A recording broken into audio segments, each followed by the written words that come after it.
word suicide. I mean, I'm feeling a bit teary now. Gina Allsop, veteran, champion fundraiser and ambassador. Walk up the West Highland Way. When I eventually finished that, I jump in a kayak and paddle the Great Glen to Inverness, and then once I get to Inverness I cycle back up to Fort William. Along the way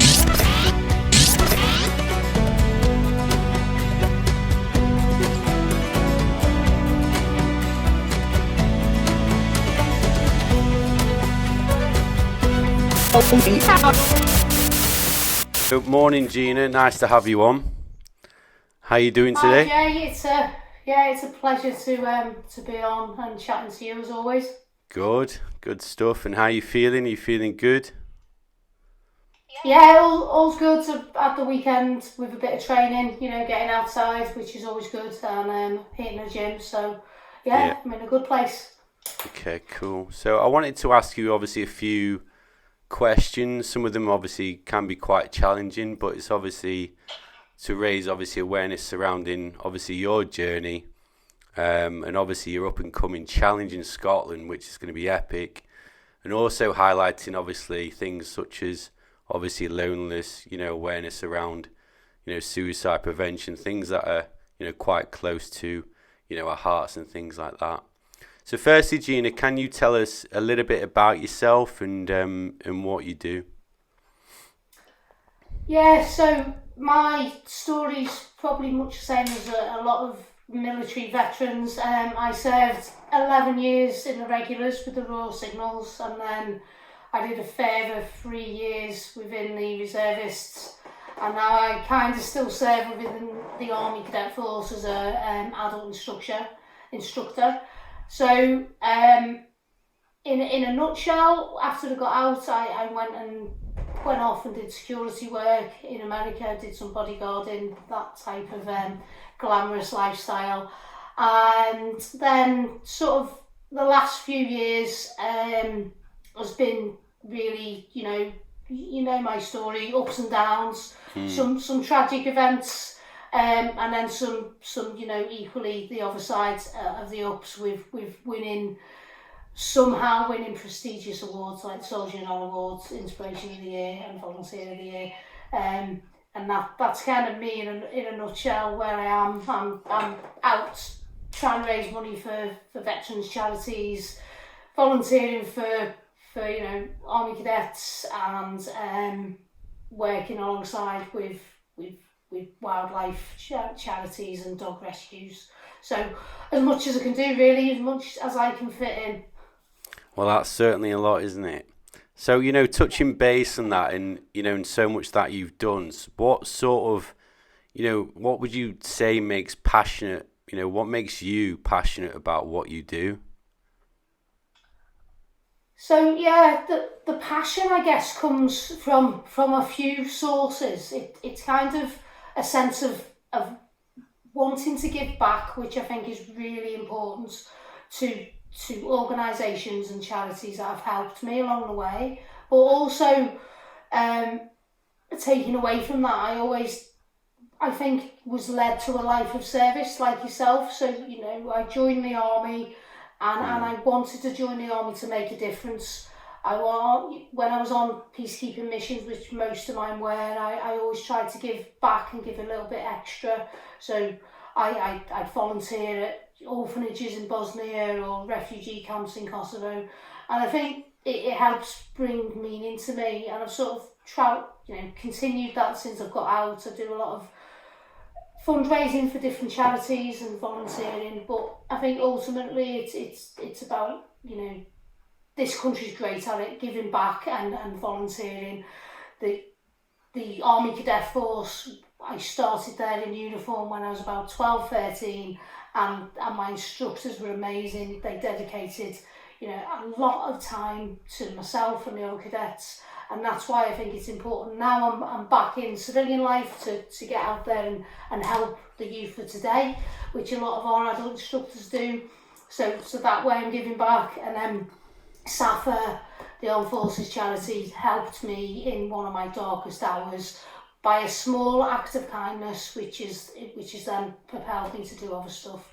and obviously the animals and nature, that's just, they give back just by being there and, you know, being part of the environment, and they help people's mental health so much. So, I mean, I think with me, it's the passion of giving back and wanting to continue my life of service, really.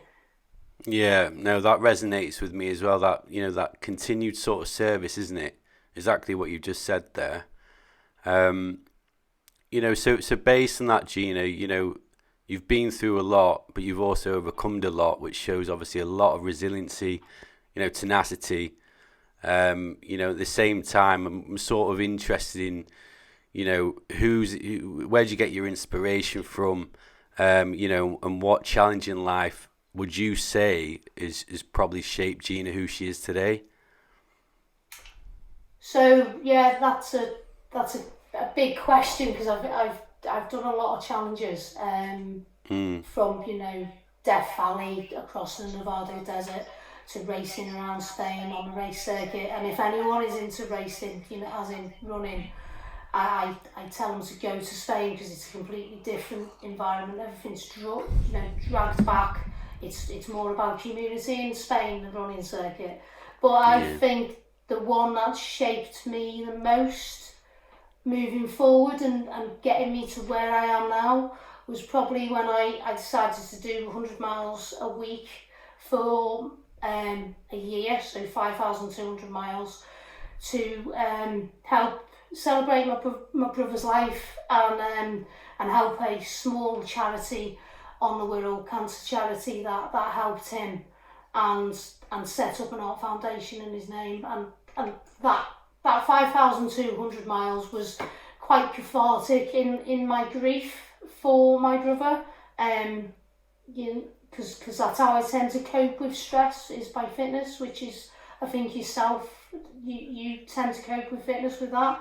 And that definitely was a year of healing, and a year of really starting to make a difference, and also that somehow I got noticed. You know, somebody, you know, noticed that I was doing good, and they helped me onto a different path, and led me to all these amazing charities like Crawl for Help, to get involved with them and try and make a difference. So it's definitely, that's probably one of my pivotal ones. And also doing a continuous consecutive event like that is arduous, and it takes a bit of resilience. I've done a few since then, but I think that was the hardest one in that respect as well. Yeah, no, sure. Definitely, you know, an inspiration to ourselves and a lot of people, in how you've accomplished things, you know, your challenges that you take on, obviously raising for great, you know, voluntary organisations and causes.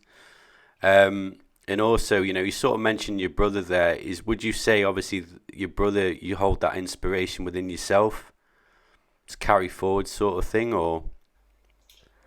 Yeah, from my brother. So my brother was a massive part of my life. You know, he was, I'd say now, he's probably one of the influential people in my life. I mean, my dad died quite early as well.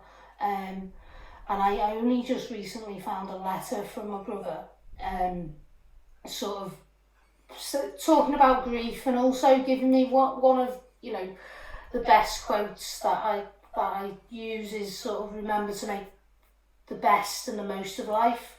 And that was kind of in his letter. I found it again after he died. I must have saved it because of, you know, how much it meant to me. And he definitely does inspire me. He definitely was the catalyst to leading me to where I am, for sure. That's amazing. And Gina, you know, we never sort of talk about our weaknesses, the flaws, etc. We always seem to, as humans, you know, focus on, obviously, you know, what our positives are. But I think it's equally important if we focus on sort of, you know, our negatives, you know, our weaknesses, what we can then drive into sort of positives. So things such as fear, you know, we have fear instilled within all of us, which is obviously a natural part and parcel of human life. So can I ask you, what is your biggest fear? Yeah, so That's always a difficult question, isn't it? It is, yeah. I think initially thinking of the closest thing to me would be, falling again on Scotland 300, which, last year I sustained really, really bad injuries. I'm still, damaged from that, and it's interesting. People do these amazing challenges all the time, and it just looks easy, but there is risk in everything. So initially I'd say that, but from a deeper place, and from something that's happened to me recently when I found out about my partner cheating on me, and then it led to divorce. I mean, the divorce was a good thing in the end. but it was, I think, the fear, and it's maybe what a lot of people have, and there's a lot of people suffering from it in this country, and it's one of the biggest killers, is maybe the fear of being alone. Being alone. And not having connection. I'm a very... You might realise I'm a very, very social person. I like to be with people. Probably like yourself, when you're in the army, there's always people around, and it's connection with people, and it's probably since that life-changing events happened, that's one of the other. That's quite a big fear, I think. Being alone. Being alone. Yeah.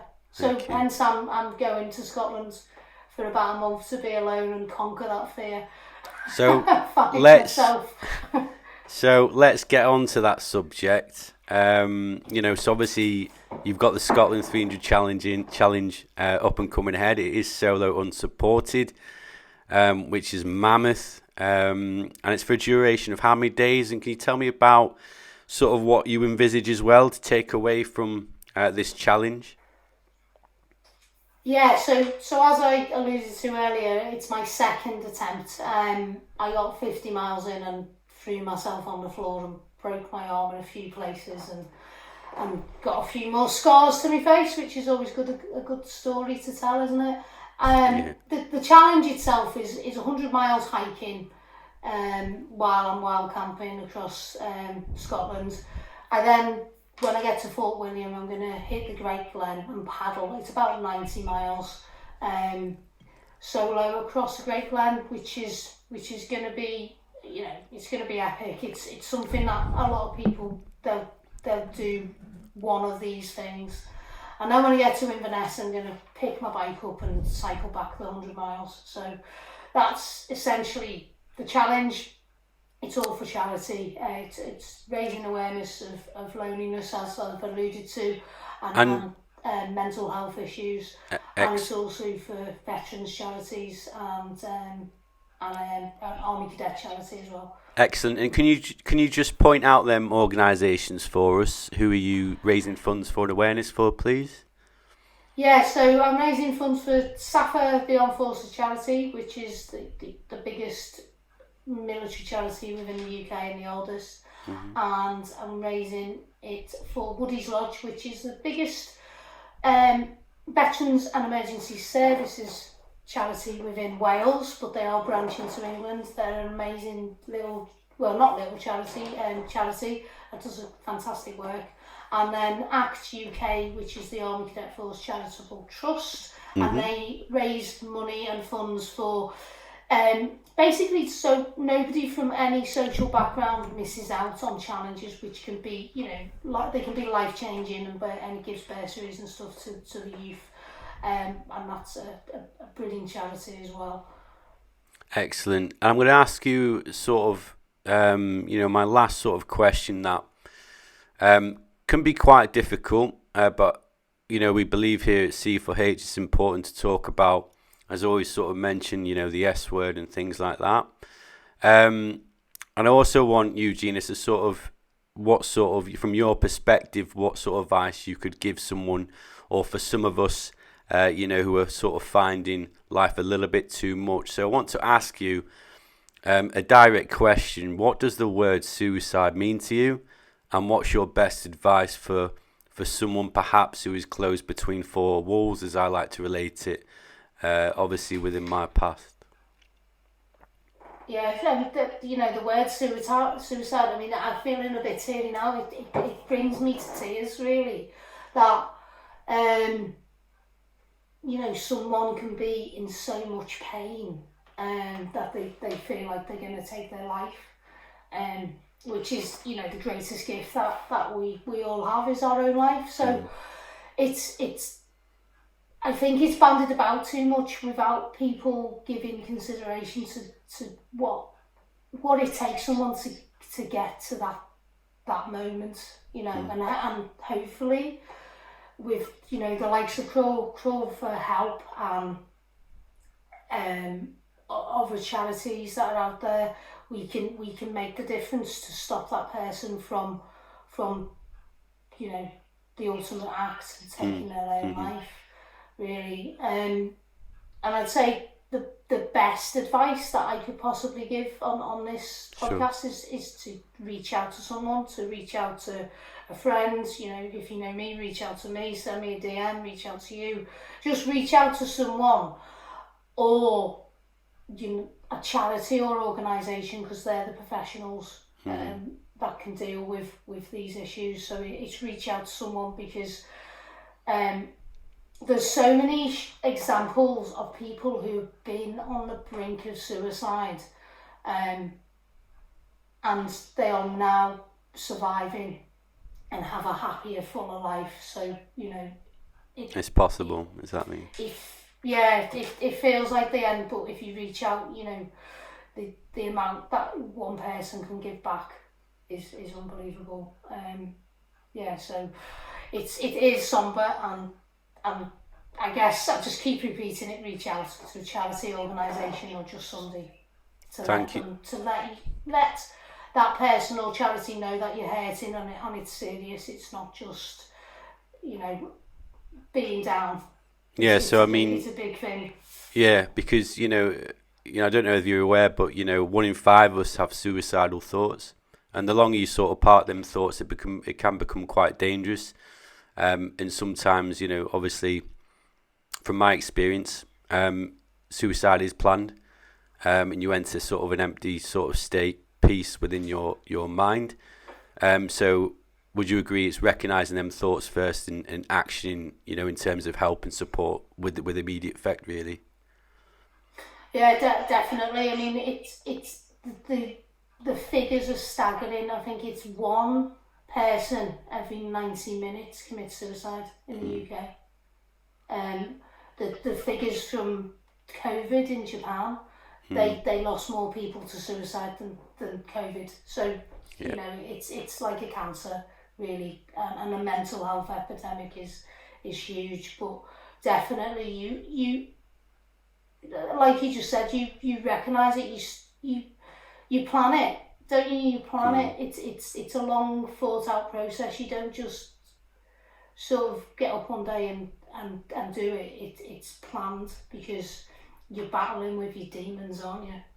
And it's So once you recognise that, if anyone's listening, then do reach out, because there is help out there. There is life after this deepest, darkest depression that anyone can be in. And people, there's plenty of examples, out there with people doing amazing things who were at the brink of suicide and now are inspirational people. Yeah, thanks, Gina. Gina, I'm just leave us guys on one sort of completely separate subject. It's not as a challenging question. It's very random, but a bit light-hearted. If you were to be an animal, Gina, which animal would you be? I used to have this debate with my with my brother a lot, actually. Because it's, do you be a bird and then you can soar and fly. What would it be? See, so a little unknown secret. If I'd have been born a boy, I would have been called Wolf. A wolf. So maybe I'll go with that. Cool. Powerful That's wolf. Awesome. Right, Gina, it's been amazing to have you on. I think you've shared a lot of wisdom, a lot of inspiration. and a lot of obviously positive thoughts towards choice, chance and change for a lot of people and for a lot of ourselves, including myself.